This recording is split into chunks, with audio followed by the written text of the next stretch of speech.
Hello, everyone, and welcome back to another episode of the Los Angeles Rams Insider Podcast. I'm your host and beat writer, Brock Vieira. You can check out all of our work at www.si.com/NFL/Rams/on SI, where we drop double digit pieces of content every single day, covering, of course, your favorite team, the Los Angeles Rams, everything that's happening with their organization, and, of course, all the breaking news that comes with the NFL offseason. One of those breaking news um, moments happened earlier today, and that is that the Rams have finally named an offensive coordinator, taking the route we all expected, of course, promoting in-house pass game coordinator Nate Shieldhouse to the offensive coordinator position. They are also promoting quarterbacks coach Dave Ragone to be a co-offensive coordinator slash quarterbacks coach. He was just a quarterbacks coach for the previous 2 years, working closely with Matthew Stafford. Obviously, Stafford's production has just been through the roof, in part due to those two men. Ragone, of course, quarterbacks coach. He's in there every day working with Stafford on the mechanics, on the game plan, you know, pointing out where his opportunities are going to be, and just being that voice and that advocate for him in the coaching staff, on the coaching staff, and then Nick Shieldhouse, a tremendous talent, a rising talent in the NFL, a guy that was once considered in position to be the head coach in waiting, and he would have been at Iowa State, and he would have been the head coach now, considering former Iowa State head coach Matt Campbell has moved on, gone to Penn State, but instead of being the head coach in for Iowa State. Instead, he just had to come to the Rams in 2024, worked his way up slowly, and is now the second in command for their offensive operation, one of the more looked at offensive operations of the league when it comes to potential hiring of head coaches. The four previous men who have been offensive coordinators for Sean McVay, Liam Cohen, the LaFleur brothers, Matt and Mike, and then also Kevin O'Connell. All four of them are currently NFL head coaches.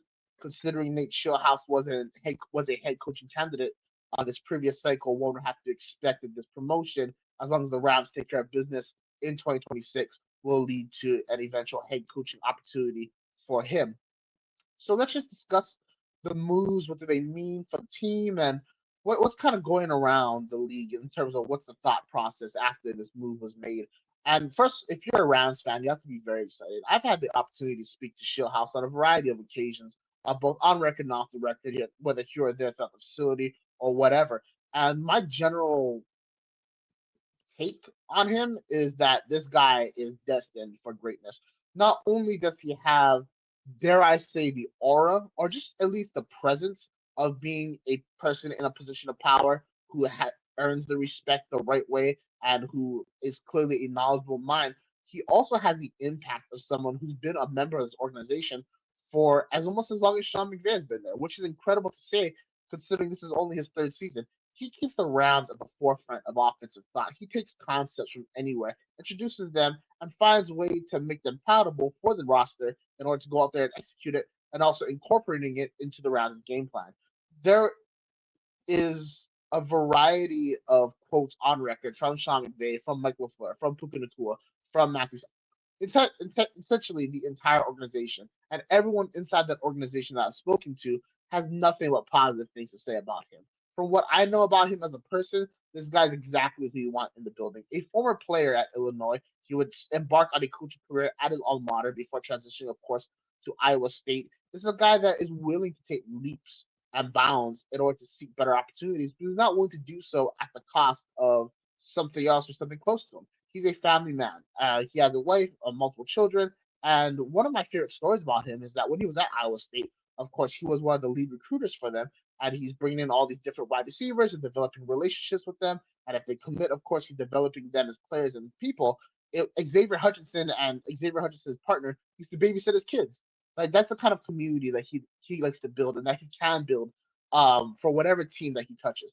He has had opportunities to be an assistant other places. At least that's what it seems like. 2025 before last season, I thought he was going to be the Jacksonville Jaguars offensive coordinator for Liam Cohen's inaugural staff. He ended up staying in Los Angeles, was upgraded to pass game coordinator. So it's not like he's just willy nilly taking moves just to better himself. He's very calculated about everything he does in his personal life, and that reflects in his work. This is a guy that I think, I know I keep saying that, but this is a guy, right? Like a Chris Collinsworth. But truthfully, this is a guy that I think when you look at the trajectory of the NFL in the next 5, 10 years, he's going to be a leading figurehead in the league because he comes from a solid offensive school of thought that he then put into practice repeatedly during his time in the collegiate ranks, getting the most out of what Iowa State had to offer. And if you look at the success that he's had since being at Iowa State and the success that Iowa State had before him and Coach Campbell with there, night and day difference, right? Guys like Brock Purdy, Bruce Hall, Hutchinson, as I mentioned, Jalen Noel, Jaden Higgins, Charlie Kohler, a whole bunch of players have come out of Iowa State during his tenure there, especially on the offensive side of football. And then you just see the translation of them to the NFL. That's great coaching right there. That's great development. And that's what we started to see with the Rams as well. Puka Nacua had a massive tick up in his game in 2025, ended up being a Offensive Player of the Year award candidate, led the NFL in receptions. Of course, Devontae Adams comes in. The Rams lead the NFL in touchdown and passing touchdowns, and also Adams was the NFL leader in receiving touchdowns. And when you look at the construction of the roster, it's clear that until hell freezes over, the Rams are never going to put in, or at least stick to, a power rushing attack. They love to throw the ball in the air. They love to throw the ball in the red zone. They love to throw the ball in the middle of the Chicago snowstorm, right? I'm sitting there in the press box befuddled because for 3 quarters, they're just passing the football and getting no completions, right? So, of course, they're going to pass the football. And then you look at all the hires they made, not just Shieldhouse and Ragone, but also bringing in a guy like Cliff Kingsbury, who is one of the godfathers of the air raid offense. Before anyone comes at me and says, no, the godfathers of Mike Leach and Hal Mummy, Cliff Kingsbury was one of the more successful quarterbacks running the system at Texas Tech, completely reinventing the national narrative of the offense. And that went from being a gimmick system to being a standard part of offenses from every level. So clearly, they're passing the ball. So why not have an offensive coordinator who's not going to be calling plays, be the guy who's going to set the game plan, installing different packages and stuff, be a guy like Shieldhouse who has had to come from a place like Iowa State where you don't have the resources to get whatever you want. So you have to go and manufacture production in a unique way, just like how the Rams did with 13 personnel.